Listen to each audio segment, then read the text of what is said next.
games against UConn, Virginia Tech, SEC foes, and more. General public ticket info is at allballs.com.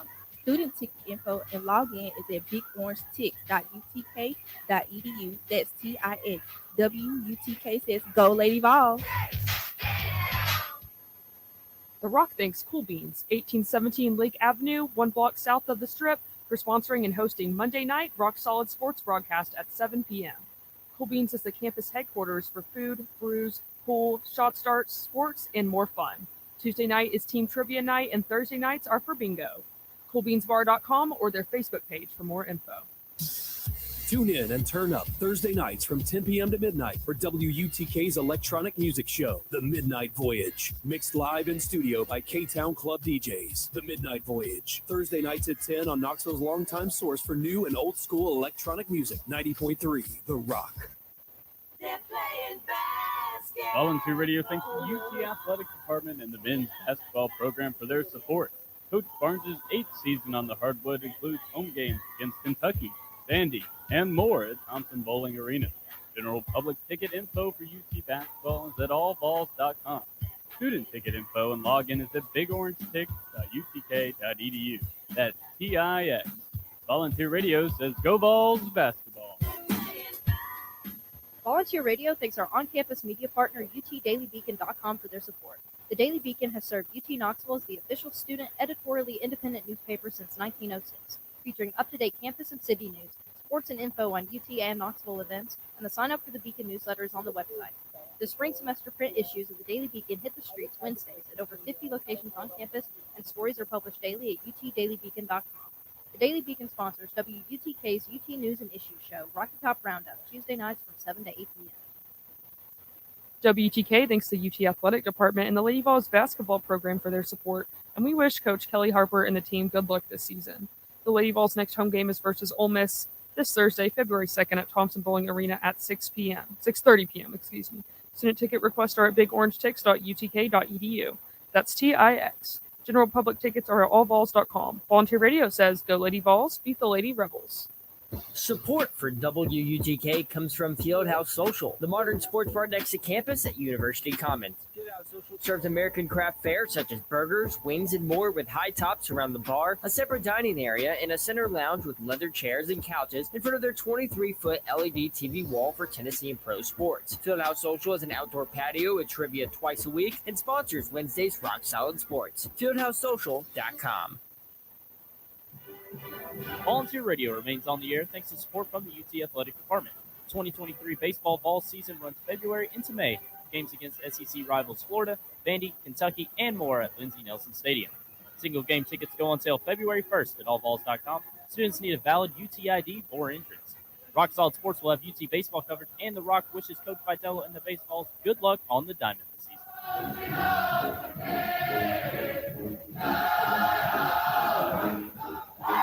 The Rock thanks the Knoxville Ice Bears Southern Professional Hockey League team for their support. Their 2022-2023 home ice season from October through April includes games with SPHL rivals Fayetteville, Huntsville, Roanoke, and more at the Civic Coliseum downtown. Single game and season tickets are at KnoxvilleIceBears.com or 865-525-POP. Link up at WUTKRadio.com. Rock Solid Sports features Ice Bears Wednesdays with news and updates. Volunteer Radio says go Ice Bears.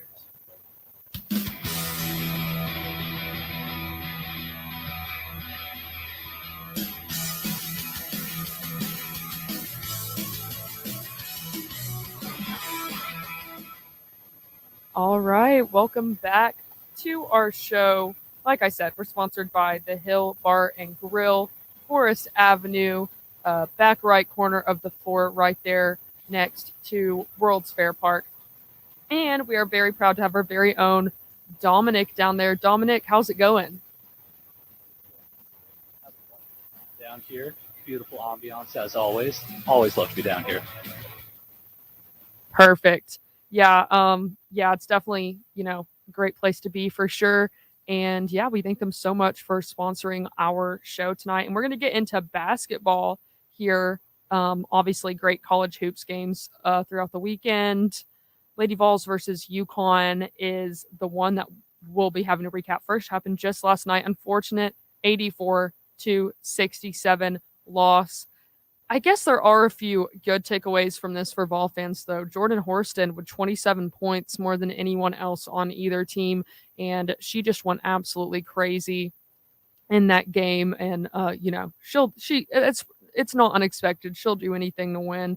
But UConn you took the lead before Tennessee played a great second quarter. UConn getting ahead by quite a few in the first quarter, and Tennessee just couldn't catch up. They did come close. They got about 2 points behind. And at halftime, UConn only had a 4-point lead, but they just took off. And Lady Vols 21 turnovers. The Lady Vols have definitely underperformed this season, right? I think there was a lot of disappointment around the program in non-conference play. This team had a very tough schedule and really didn't live up to any of those games. Then they go and lose the starting center. That hurts them even more.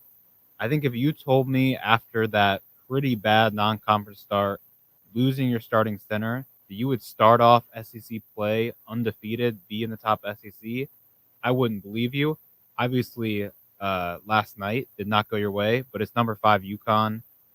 It's a huge game. It's a tough loss, and I think there's this prestige around Tennessee women's basketball that they should be winning these games, especially at home.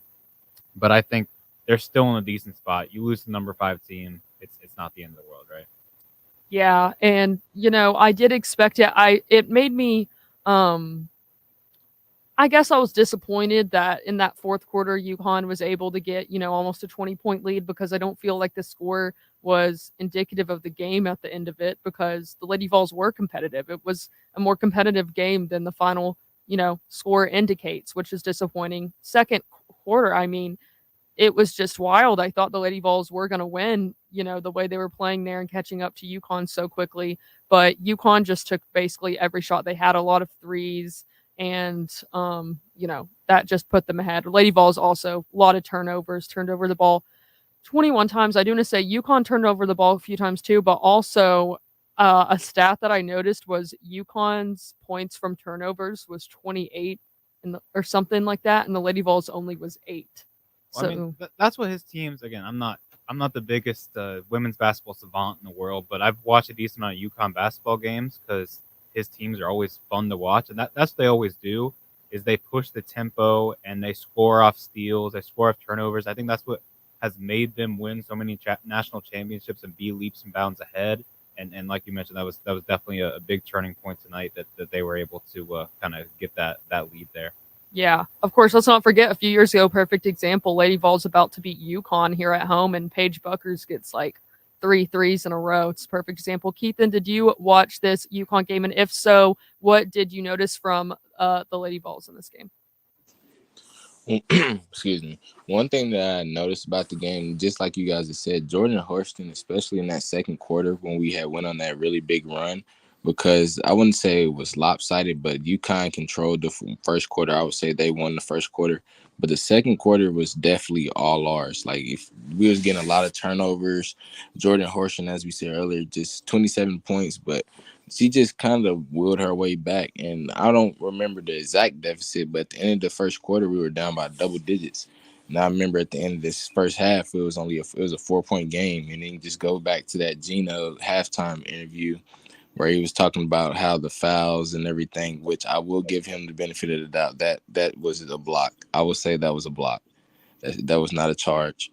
But other than that, I feel like we competed. The score was not indicative of what the game was like, because as you said, it was very competitive. It just, at the end of the game, UConn just was UConn and got the dub. So it was really promising. They obviously ended our winning streak, but streaks are always meant to be broken, and we'll just start another one. And we're still undefeated in SEC play, so it's not really as bad as it really seems. Right. Well, first, Dom, anything on the UConn game? Yeah, this one for me, it always makes me think about how the expectations for the Lady Vols are always extremely high and very hard to live up to Pat Summitt's legacy. And there's always a lot of talk around Kelly Harper and what she's done for the program lately. And for me, it was a solid performance. I think that this Tennessee team being able to compete with UConn right now is impressive considering the Tamari Key injury. And I think that we did show a lot of competitiveness, which is what counts for now. but still disappointed that we weren't able to pull off a win. I think that we need to start winning our out-of-conference matchups a little bit more, and just got to make sure we make it into that tournament, or else there might be some questions about that head coaching spot. Yeah. Yeah, that's what we were talking about, before we came on here. Kelly Harper's put in a position that's, coming after, well, Holly was in between her and Pat, but coming, any number, if anyone else who coaches at Tennessee after Pat is going to have high expectations to fill those shoes. And that's just not something that I think personally is attainable for anyone. Very unlikely. So there's high expectations, but it's also a ridiculous thing to ask right now. I think, like I mentioned earlier, after conference or after non-conference play, sure, but she's 8-0 in the you don't fire a coach who's 8-0 in the conference. Yeah. Let's not forget, this season is, Lady Vols pretty much the whole time Kelly Harper's past 2-3 seasons. Kelly Harper's kind of kept them, right around 25, right around the end of top 25. They floated in and out, and they've been right there on the cusp of it a few times. And they've had some great wins against the then number 2 team, South Carolina, only 2 years ago under Kelly Harper. And, they produced some great players. And they still have the chance to get those statement wins this season. Obviously, last night you weren't able to get that. But guess what? You got the number 4 team coming up next week. Then you have the number 1 team in a couple weeks after that. So, and I think that's what you kind of wanted to go into next, Clay, was number 4 LSU next week after playing number 5 UConn. It's a tough stretch. It is. And I knew looking ahead at this schedule, it's so tough. Well, obviously playing Stanford so early in the season and all these great teams, Virginia Tech, it's already hard. But then you got to play UConn, and then you got to play LSU. Now, if the Lady Vols had won against UConn going into LSU, it's still a game I'm going to be worried about. But I'm going to feel a little bit better about it because they're on a roll after beating the top 5 team. But LSU, besides South Carolina, obviously, is the best women's team in the SEC. They are undefeated. And it's going to be really hard to get a win against them. Let's not forget, I think they are obviously more beatable than number 1 South Carolina. Unranked Arkansas came really close to beating them 79-76 a few weeks ago.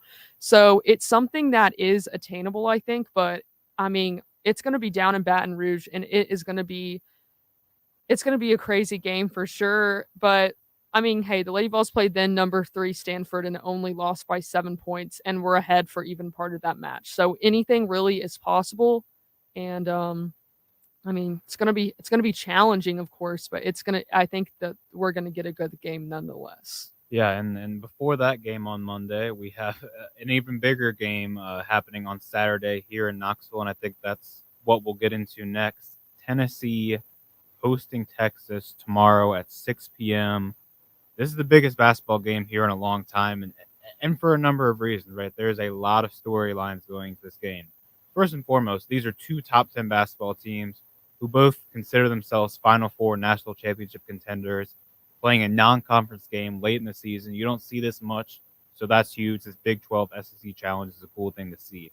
Number 2, Rick Barnes was the coach at Texas for many years, went to the Final Four with Kevin Durant there.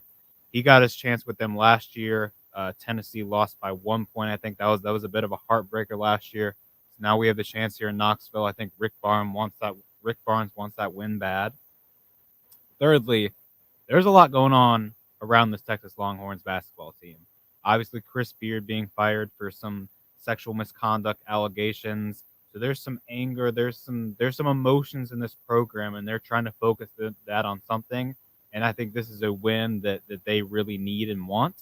And fourthly, I think Tennessee fans, this is the person that you need to focus on going into this game if you're not super familiar with Texas, and that's Marcus Carr. Marcus Carr is on his 3rd team. He's been with Pitt. He's been with Minnesota.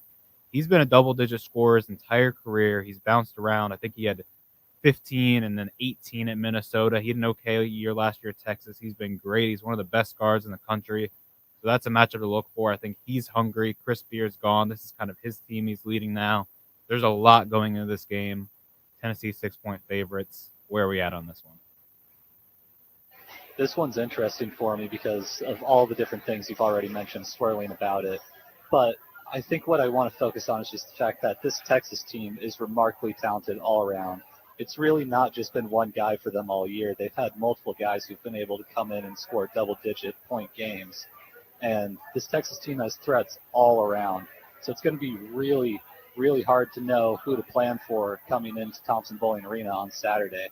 But one thing I want to focus on as well is it's been interesting this season because Tennessee's basketball team has been so good, but the fan support has not seemed so electric behind it. Thompson Bowling has kind of felt a little bit dead at times, the times I've been in this season. It seems like the fans really want something more out of the season, and they're not ready to be happy about anything until March. I have a feeling that it will not be dead in Thompson Bowling Arena tomorrow. That was another thing I'm going to mention. I think we have College Game Day. That was the other story. I had 4 storylines, and I didn't even mention College Game Day. That was the 5th on my list. So I think that will definitely draw people in this Texas. I think For it'll the be a 4th big time atmosphere. this semester, or this school year, I mean, College Game Day. But getting back to kind of the more of the game and Dominic's point, I think that's true. They do a lot of guys. I think the second guy you mentioned is probably forward Timmy Allen. He's just a freak athlete. He's been, I think, averaging like 10 and 5 or something like that, but he's had multiple games, 15 plus points. He was great against Gonzaga earlier this season. He's been one of the guys that helped him get those big wins. And Texas has those big wins. You know, I don't think Tennessee's really played anybody else who really has those big wins. You know, we have this Kansas win on our resume and some other stuff. Texas has Gonzaga. They had a Creighton win that looked really good. Now it doesn't as much. But Texas is a team that's been there. They've done that. And again, they're without their coach. But I think these players are ready and they are hungry tonight or tomorrow night.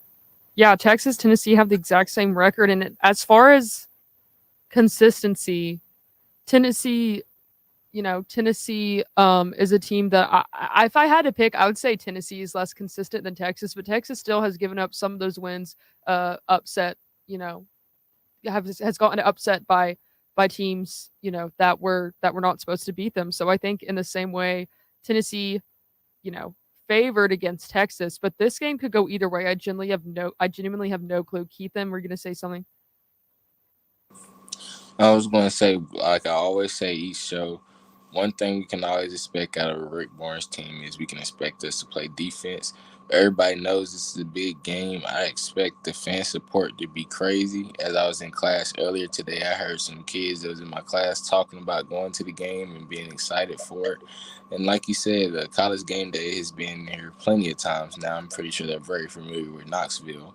So that being said, just be a fun environment. When College Game Day comes in town, there's usually a lot of fun things to do, so it'll be a lot of fun around. One thing that I would like to see, I would love to see Julian Phillips get going early. I feel like he's a guy that has a lot of potential and he just has not reached it yet, but you can see it at times, just the talent that he's oozing. Then another thing I would like for us to see is last time we played in Thompson Bowling Arena, not the last time we played, but last Saturday when we played against Kentucky, we got out physical. I would like us to be the more physical team this game and not see us get out rebounded as bad as we did at the Kentucky game. So as long as we do that, I just hope and I believe that we will get the dub just because the fan support is obviously going to be there. It's going to be an exciting game. Rick Barnes is his old team, even though I don't think that really means much to him as it's just another day in the office.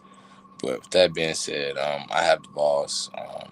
I'm honestly, a score prediction, I would say I have us winning by 5-6 points.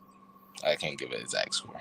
Yeah, and that's where the spread's at, and that's probably about right. And Keith, and going back to Julian Phillips, I agree with you. I think he's someone we need to utilize a little more. And, he's been getting more minutes as the season goes on, obviously beginning the start recently. The thing I was wondering, and I wonder, how do you think we should utilize him more? Because I've been seeing us run these kind of high post sets with Jonas and with Uros at times. Don't you think Phillips would be more effective in the high post than those guys because he's just a better jump shooter and a little more physical? Well, one thing I would say as a guy that watches a lot of NBA basketball, I watch a lot of basketball in general. One thing about the college level versus the NBA level, in the NBA, you have a lot of space as everybody on the court can shoot.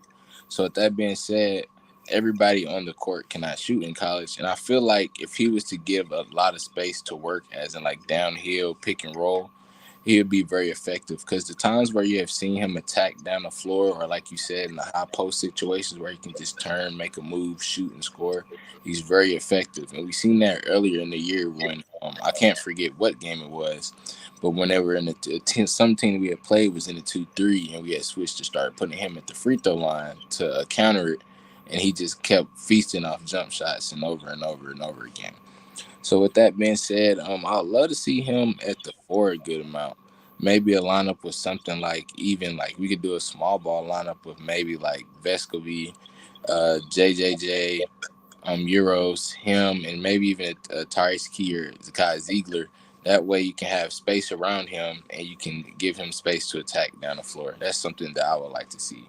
And with that being said, back to the talent level, if he was to go to the NBA, he would have that space, and you'll see him even more show that talent that he does have. But that's really the only thing that I would say is why we're not seeing it as much. Yeah, no, I agree. I think Phillips is a pro. I don't know if he's a first-year pro, but I think he's definitely a pro. But talking about kind of, you mentioned Zakai Ziegler. I think that is something we want to hit on. And Zakai Ziegler has been good on this pick-and-roll situations. He's a great lob thrower, and he's been able to thread the needle down there a lot recently. And he's moved back in the starting lineup. And I kind of wanted to mention that for a second because he was a guy who earlier in the season kind of asked out of the starting lineup, went back in the six-man role, and recently switched back to now Tyreek Keys in that six-man role. He's back in the starting lineup, and we have been going smaller, especially against Georgia. I think the starting lineup was Ziegler, Vescovi, James, Phillips, and I feel like I don't think Euros even started, unless I'm making things up. I think we had no center in our starting lineup, so it'll be interesting to see what we do with that. But I think we were talking about this Dom with Zakai kind of going back in the starting lineup, even though he originally kind of wanted to be out of it. What were your thoughts on that? I'm really thrilled with what Zakai has done. I think what really needed to happen for him was him to realize that he's capable of a starting role. I think it was just purely head case at the beginning of the season, and he's always had the ability and the level of play to start. I just don't think he thought so himself, and I think he valued himself coming off the bench as a spark plug a lot more. But we've seen him play complete games now where he's been in the entire time. And he's been really helpful in just keeping the intensity of our team up.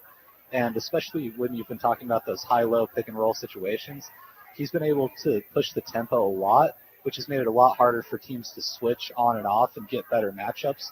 So he really pushes the mismatches on the floor. And I think it's helped our team out a lot.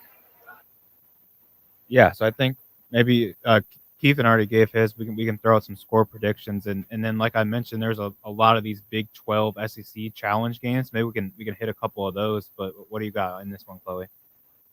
Let's do. Also, speaking of Zakai, high score in last year's game, but also a lot of things have changed. Right, Marcus Carr only had 3 points in last year's game, but I'm gonna say Tennessee because I genuinely don't know. I could see it literally going either way. We have those interviews with people from the other schools' media of the football teams we played, and there was one where he genuinely saw it. He didn't pick a team because it was literally 50-50. But because I'm a Tennessee fan, I'll go Tennessee, and it'll be close. I'll go Tennessee, like in the 50s somewhere. Let's not too high scoring. Let's do like 56-52 or something like that. That's my score prediction. What about you? So I mean, I think Texas is a team that likes to score the basketball. They're pretty consistently in the 70s. I think they have one crazy game earlier this year. Didn't go into overtime. Both teams broke 100, which was insane. So they like to run the ball and score a lot. Run the floor, not run the ball. And Tennessee's the opposite. So I think it kind of depends on who controls this game. I think in Thompson-Boling Arena, with how dominant this defense is, I think we do. I think you're right. We keep it lower, not that low. And I think the 6-point spread is about right. I like Tennessee maybe 66-60. Dominic? Personally, on this one, I'm feeling the Vols too. I mean, I always am. I can't lie. But I like what Keegan's saying because I think that Tennessee, to win this game, they need to keep it around that 60-point range. I don't know if we're going to be able to win a 70-point game right now with a team like Texas, just with how we've been shooting. I know we're capable of having high-scoring games, but we just haven't seen it lately. So I'm taking the Vols around 68-66. I think it's going to be close. For sure. So we'll be excited for tomorrow. Going to be a big day for that game. But like I said, a lot of Big 12 SEC matchups tomorrow. I think Tennessee, Texas is obviously the biggest one out of those. College game days here. It's a top 10 matchup. But I think the game that most maybe more casual fans are looking at and wanting to tune into is Kentucky, Kansas. On paper, that sounds like an amazing game. However, Kentucky has not been all that great this season. Obviously, we lost to Kentucky a few weeks ago, so maybe we can't be talking too much here. However, them playing Kansas is a huge game. It's a battle of blue bloods. Kansas, the much better team, is a team we beat. Kentucky, the much worse team, is a team we lost to. Kansas has been great this season. They ended up losing 2 games this past week on some weird blip, but prior to that, their only loss was to Tennessee. Grady Dick's a fantastic freshman, and they have a lot of talent on that team. Kentucky, obviously, Oscar Tshiebwe has kind of been the heart and soul of that team, and they've turned things around a little bit lately. I think that's going to be a very interesting matchup. And I think the question is, can Kansas contain Oscar Tshiebwe? If they can, I think they win this game fairly easily. But if Oscar Tshiebwe has a 30-20 stat line like he has in a few games this season, I think it's going to be tough for Kansas to pull out of this one. I think Kansas gets this one. I think Kansas, although, Tshiebwe is a factor in that, I think Kansas is just too good. I think, having watched them and having watched their games recently, I think that Kentucky, I think it's not going to be a close game. I think Kansas gets this one just because I think they have too many good players. Really interesting note. Let me ask you, I know you're not big into this kind of stuff. What do you think the spread of this basketball game is? Like, who do you think's favored and by how many points? I don't know. I know Kentucky's favored, right? Yeah, Kentucky is favored by 3 points against number 9 team in the country, and Kentucky has been rough. Now, it is in Rupp Arena. They have been hot a little bit recently, but that seems crazy to me. I think this is a close game, but I think Kansas has the talent to maybe not stop Oscar Tshiebwe, but I do think this Kansas team could contain Oscar Tshiebwe. I think part of that spread is a little bit of kind of recency bias, is how they've kind of gone downhill this past week. They kind of fell apart. But Jalen Wilson is their best player, I think. He's scoring 21 points a game. He's good on defense as well. He's a big guy. He's not Oscar Tshiebwe big, but he's 6'7", 200-something pounds. Now, Kansas doesn't have that true center, but they do have these big, strong guys like a Jalen Wilson who I think can guard him, but it'll be interesting. Yeah, this is definitely an interesting one. I think Tshiebwe is going to be held back, like you've said. He has seemed to not be his usual self this season, at least compared to last season. A lot more teams have seemed to be able to get on top of them just because Kentucky's guard play has really not been up to par. Plus, I think Kansas has the way better coach in Bill Self. Calipari's good, but I think he's always been way more of a player's coach, and he's better at just getting the talent to the school and kind of letting them play than he is at actually coaching that talent. I think that Self is better at coaching in-game situations, and I think that Kansas is a little bit more well-rehearsed for this type of situation this season. Give me the Jayhawks. Yeah, and Keith, and I don't know how much of these guys you've watched, but obviously Kentucky kind of on the way back up. They've been a lot better recently, got the big win over Tennessee, and Kansas kind of on the way down with back-to-back losses. Where are you at on this game? What do you think these kind of teams are looking like going into tomorrow? With it being at Rupp Arena and Kentucky being as high as they are, I mean, Kentucky has been as good as long as I could remember. So they're not quite, I wouldn't say the Alabama of college basketball, but every year you know the school is going to be loaded with talent. So with that being said, we always know that Kentucky has a lot of one and dones, and in basketball it takes a lot of time for teams to gel sometimes. So with that being said, I don't think it's a measure to their talent. It's just they're not gelling together. And we even see it with the Lady Vols. I'm not going to say it was quite, they're going to go on a run quite like ours, how we're undefeated in SEC play, but how we kind of started off rocky, not to the expectations, and now we've started on going on a run. With that being said, I feel like Kentucky has the potential. They have just not met it yet. And with them being on the run, everybody's excited for the game. It's against Kansas. They've already knocked us off at home. So I feel like they're going to be playing with a lot of confidence. And as you know, confidence is a big thing in basketball or anything, really. If you believe you can do it, it goes a long way. So with that being said, score prediction wise, let's see. I don't have a score prediction, but I'm honestly going to take Kentucky. Honestly, I'm going to take Kentucky by 6. I got Kentucky by 6. Yeah. Now, other big one out of the Big 12 SEC Challenge is Baylor versus Arkansas, and this is another one of kind of teams on two trajectories. Baylor's been very good recently after a kind of slow start in the Big 12, and that's been on after losing. I think they lost to TCU and Kansas State. They've won 4 in a row, including a win against Kansas. And Arkansas is a team that had very high hopes going into the season. They were one of the best teams in the SEC this past year. They were looked on very highly going into this season. They had a great recruiting class, and Eric Musselman has kind of not been able to get this team figured out.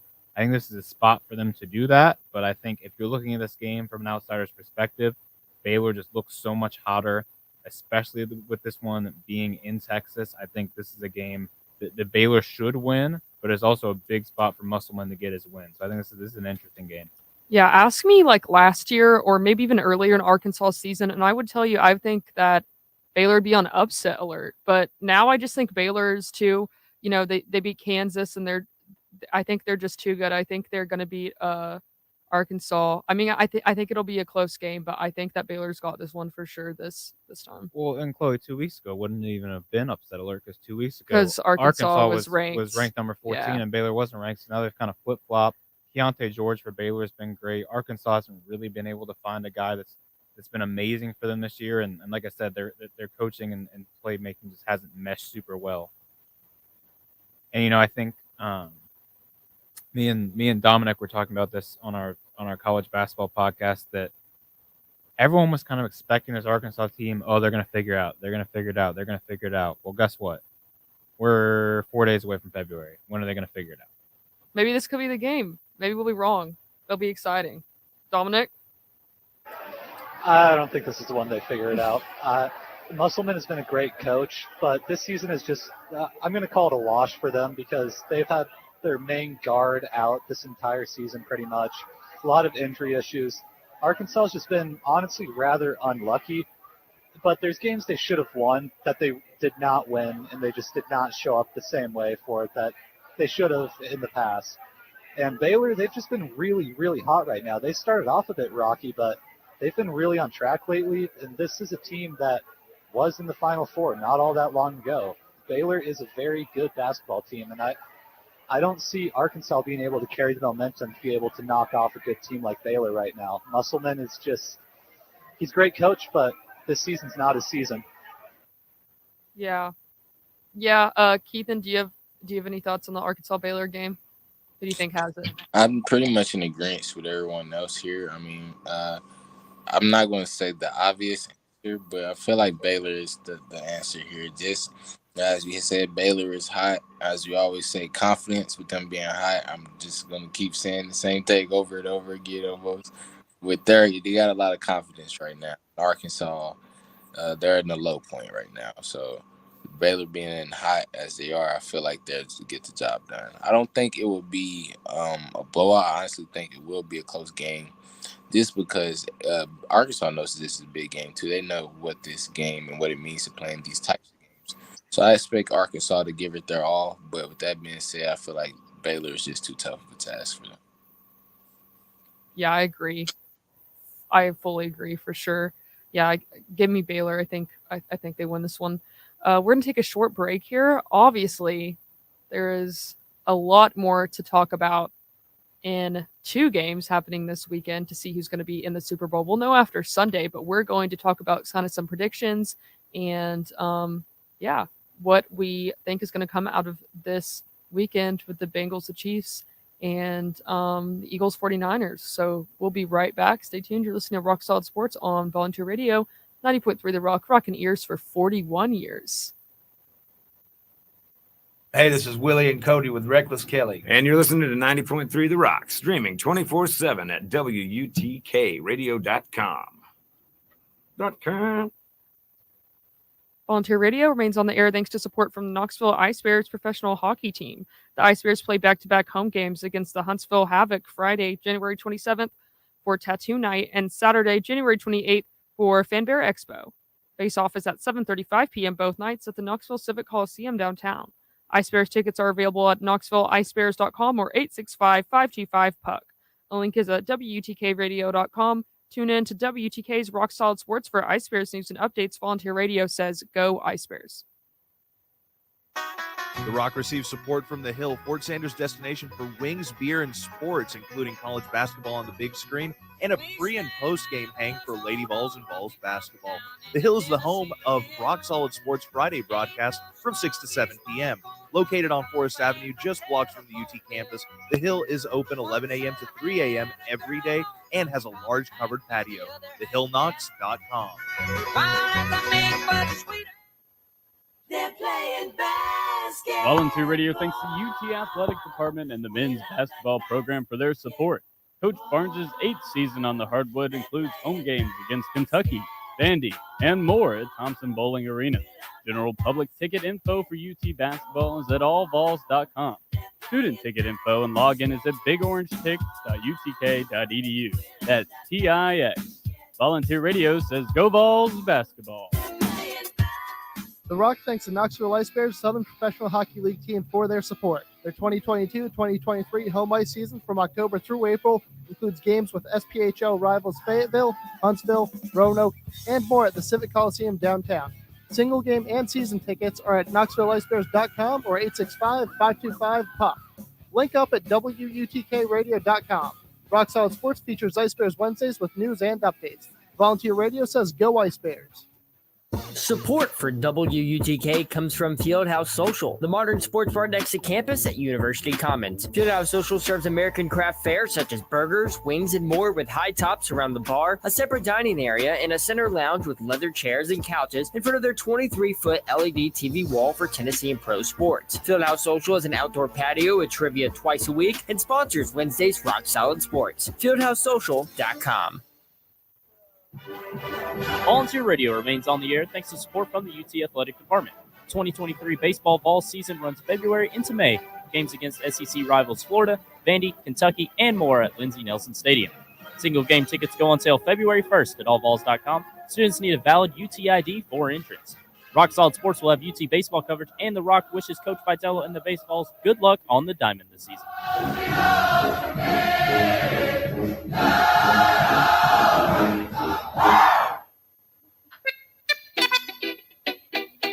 Tune in every weekday morning at 7 for the Marble City Radio Company. I got your fix of music and nonsense to start your day right. Got some stuff that slaps and some stuff that's crap.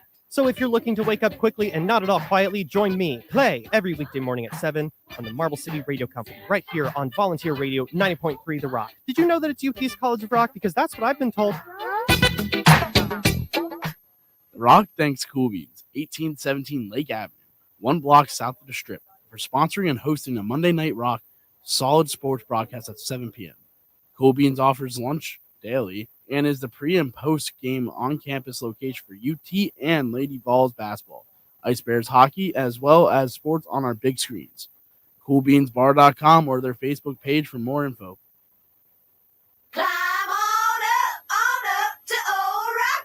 The Rock keeps the Big Orange Sports info on air thanks to support from the UT Athletic Department and the Lady Vols basketball program.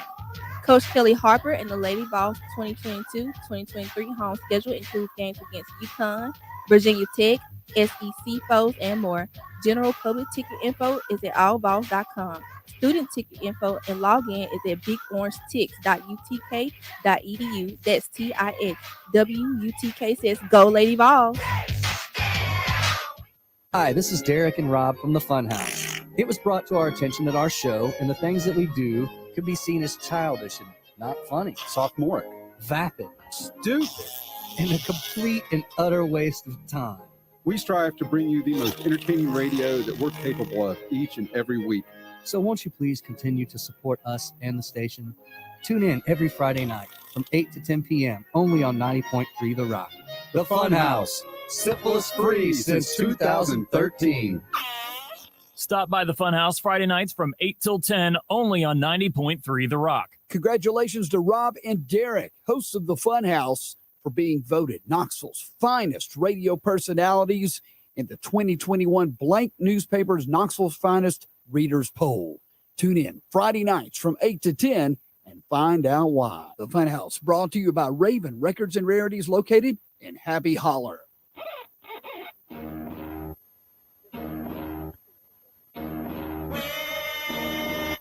Yeah. Welcome back into Rock Solid Sports Friday night. We are so glad to have you here because we're about to have a great discussion about what I'm most excited for besides, I guess, the Texas game this weekend, football, because here's why I'm excited.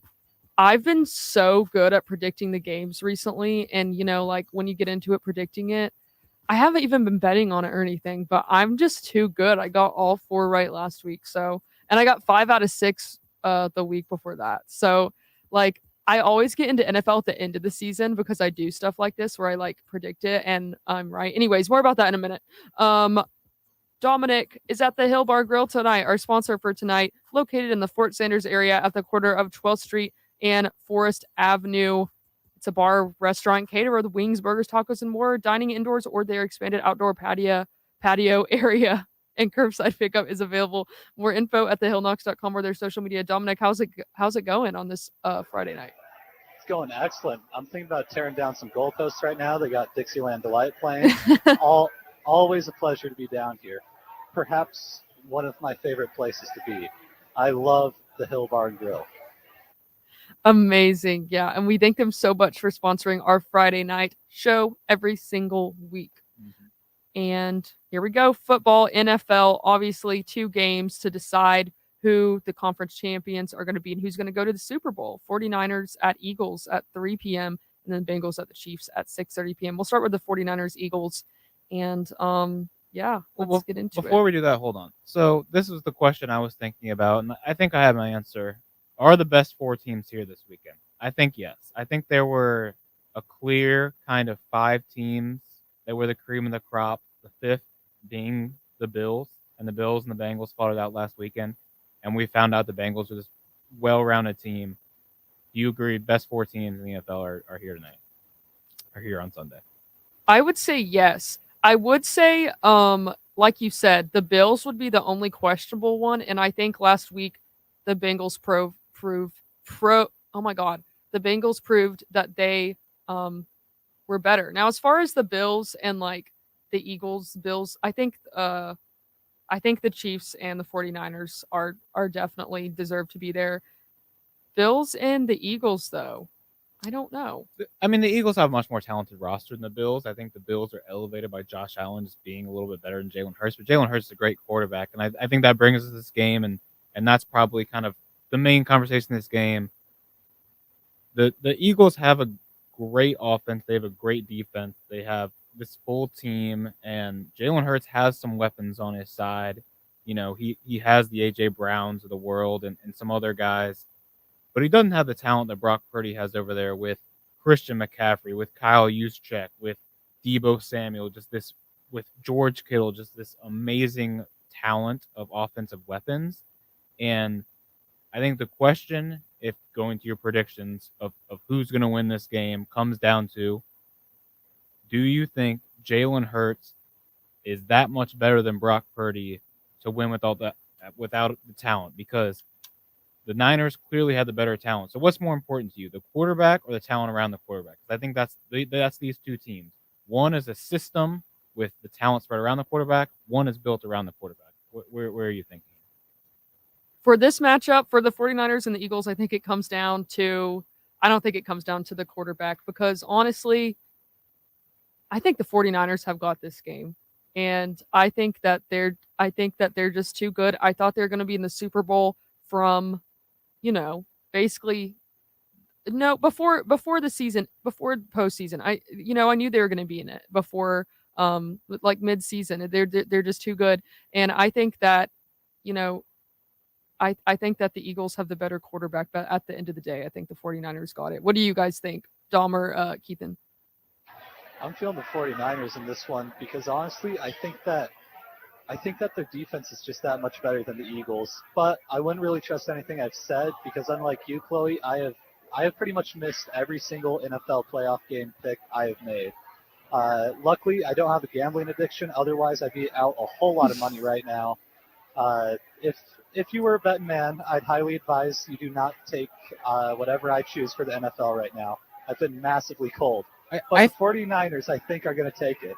I think the narrative that the 49ers defense is leaps and bounds ahead of everyone else is just wrong. The Eagles have a great defense. They've held opponents to only 20 points this season. They have, I had this pulled up now, but they have over 70 sacks, which is one of the highest in the NFL. They have been a dynamic team who makes big plays on defense. They may not have the best defense against the pass game as far as coverage goes, but they wreak havoc. And Brock Purdy, if they can get to him time and time again, which I think this defensive line has the talent to do, that's going to be an issue because this is a guy who has so much talent around him that he hasn't really been used to being pressured this much. I think the Eagles provide that pressure. I think it's too much for them. I think Jalen Hurts is a guy who has had a little more NFL experience, obviously had a way more high-level college experience playing in multiple national championship games. I think he's used to the big stage. I think he can play against a talented defense, and I think this is going to be a game that ends up being fairly close. I think somewhere in the 20 and 30s, and I think when it comes down to it, going back to the question I posed to Chloe earlier, I think it comes down to the quarterback. I think Jalen Hurts is the guy. I think he gets the biggest moment of his career and goes out on some sort of final drive and wins the NFC Championship game for the Philadelphia Eagles. Interesting. No, here's the thing. I want the Eagles to win because I think that we'll get into this in a minute, but I think the most interesting game I could see would be the Bengals and the Eagles. That's just who I would prefer to see in the Super Bowl. But I got to hear what Keithan thinks. Keithan, who do you think? Wait, did we already go to? No, we didn't. Keithan, 49ers or Eagles? I'm going to take the Eagles because just like we had said earlier, the Eagles have one of the best defenses in the NFL as well. And I trust Jalen Hurts more than I trust Brock Purdy. Just with the fact of Brock Purdy being a rookie quarterback, it's a nice story, but I honestly don't think this season he will lead them and win the Super Bowl. Well, now, while it's a possibility, I feel like that Philadelphia will come up with a scheme to get pressure to him. And then we always talk about San Francisco's defense, rightfully so, but the Eagles have the best offensive line, one of, if not the best offensive lines in the NFL. So you add that, you have guys like Lane Johnson, Jason Kelce, Travis Kelce's brother at center. Then you have a nice running attack with guys like Jalen Hurts who can run, Miles Sanders in their RPO game. So the Philadelphia offense is going to be a very hard offense to stop. And I'm going to have to take Philadelphia.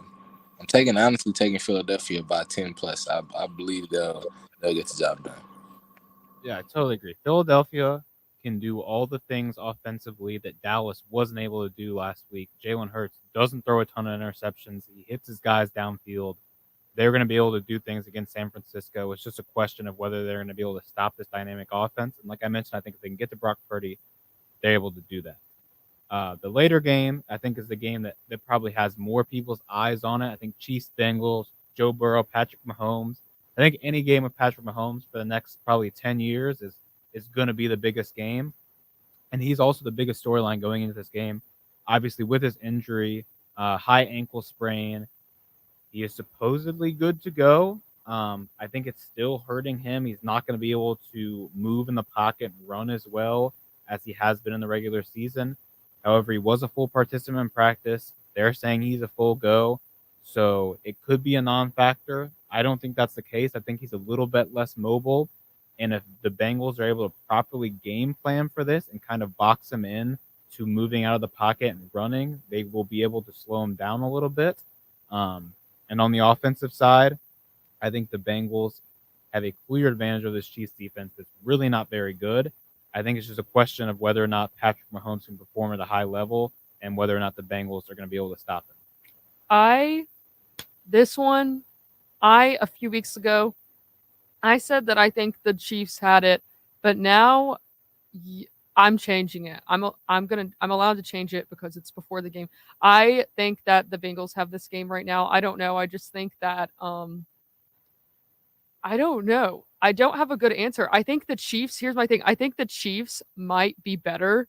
I'm sure but I think the Patrick Bengals are Mahomes- going to win. The Patrick Mahomes thing's probably in your head a little bit. I think that's definitely going into your thought process, I'm sure. And I think I thought of I didn't change it based on what you said. I think the game last week also changed some things in people's minds as well. 'cause Yeah, that was part of it. I think if the Bengals win that game by a touchdown or a field goal or something like that, then you're like, all right, they still got the Chiefs next week. The Bengals dominated the Bills team that was a Super Bowl favorite. The Bengals went to the Super Bowl last year, and people are like, oh, they're not going to do it again. They don't have offensive line. They had 3 offensive linemen get hurt. They've overcome that adversity. They're hungry. When you go and lose a Super Bowl and you have a chance to get back there again, you want that bad. I think Joe Burrow is a guy that will not turn down for the moment. He's a cool, collected guy who's got a lot of confidence. And if he gets the opportunity, if his defense is able to slow down Patrick Mahomes, which, like I said, if this high ankle sprain is a factor, which I think it will be, that defense will be able to do that, and Joe Burrow will have his chance to win this football game for the Cincinnati Bengals. Who do y'all have? To me, the Chiefs just do not seem to be the team that they used to be. In previous seasons, they have seemed dominant and unstoppable and clearly the best team in the league. This year, it seems like the Eagles have sort of taken over there, but I'm never going to count Patrick Mahomes out. He's always capable of producing something magical. He's just one of those players who truly has that gift to make an extra play, so I'm never going to count the Chiefs out, but I am in agreement with you guys on the Bengals. I think that the Bengals are they're on a roll right now, and Joe Burrow, he's a confident player. He's not afraid of the moment. I think that this game just lends itself a lot more to the Bengals. It's their time to shine.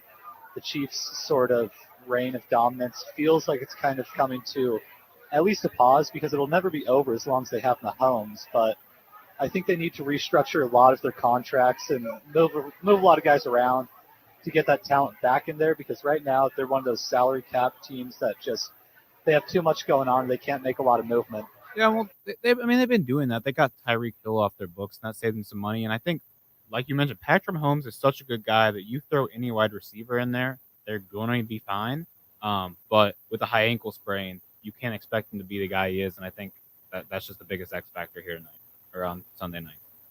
I think so as well. I think what Dom said is exactly how I should have, if I had the words to put it, I should have put it. Yeah, I think the Chiefs are just down one with the injury as well, and I think that the Bengals are on a roll and the Bengals have it. Keithan, what do you think? This was my prediction for the AFC Championship game, so I'm kind of proud about it. I'm pretty sure, correct me if I'm wrong, I don't want to sound too cocky, but I'm pretty sure I had both of the conference games predicted correctly. I know I had the Eagles coming from I had the Eagles, Bengals for my Super Bowl prediction. But anywho, I already said it basically who I got. I have the Eagles, not the Eagles, the Bengals coming out. The Bengals have the Chiefs numbers. I mean, they won the last 3 matchups against the Chiefs. They just seem Joe Burrow's never lost to Patrick Mahomes. Exactly what I was about to say. Joe Burrow and his Bengals just seem to have his number. And honestly, as crazy as this sounds, I believe that Joe Burrow's terrible offensive line has made him an even more dangerous quarterback because if you see how quick he goes through his progressions and his reads and how willing he is to throw the quick passes and how accurate it is, I mean, he reads the defenses really well. And it's honestly, I believe, like with his pre-snap adjustments is because I honestly believe it's just because he has to. So with that being said, his line is starting to get a little bit better, even though they're not the best. He has weapons, as in Joe Mixon, Samaje Perine, who was coming along when Joe Mixon was out. Then you have T. Higgins, Hayden Hurst. The list goes on and on. Jamar Chase. So I'm going with the Bengals. I just believe their offense is too hard for the Chiefs to stop. We talked about the other game being if it was a battle of the quarterbacks or not. This game, I think, is for sure a battle of the quarterbacks at the end of the day. Yeah, I mean, I think from a media perspective, I think that's definitely the conversation, especially with Patrick Mahomes' injury. I think on the field it might not be, though. Now, this is going to be a high-scoring game. They're going to get out there and probably both score at will a lot.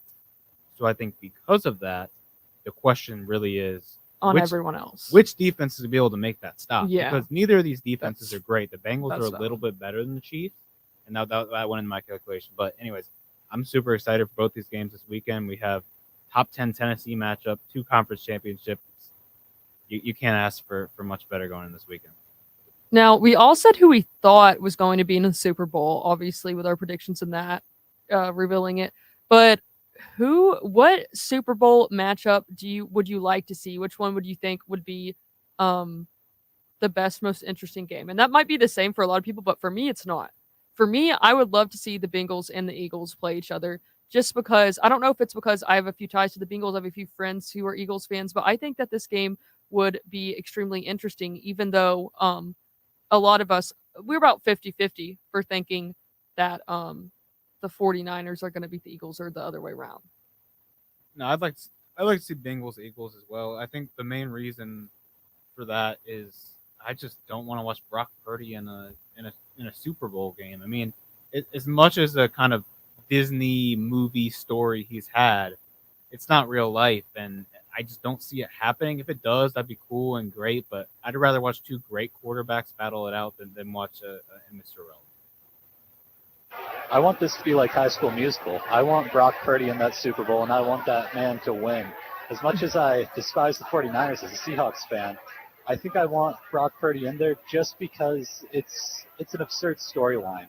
And to have him go against a guy like Joe Burrow, I think would be the most fun matchup, just because Joe Burrow is kind of Joe Cool now. Everybody loves Joe Burrow, and I feel like Brock Purdy, I mean, the name itself is pretty ugly. I think you can't really script it better than that. And the NFL is known for its scripts right now.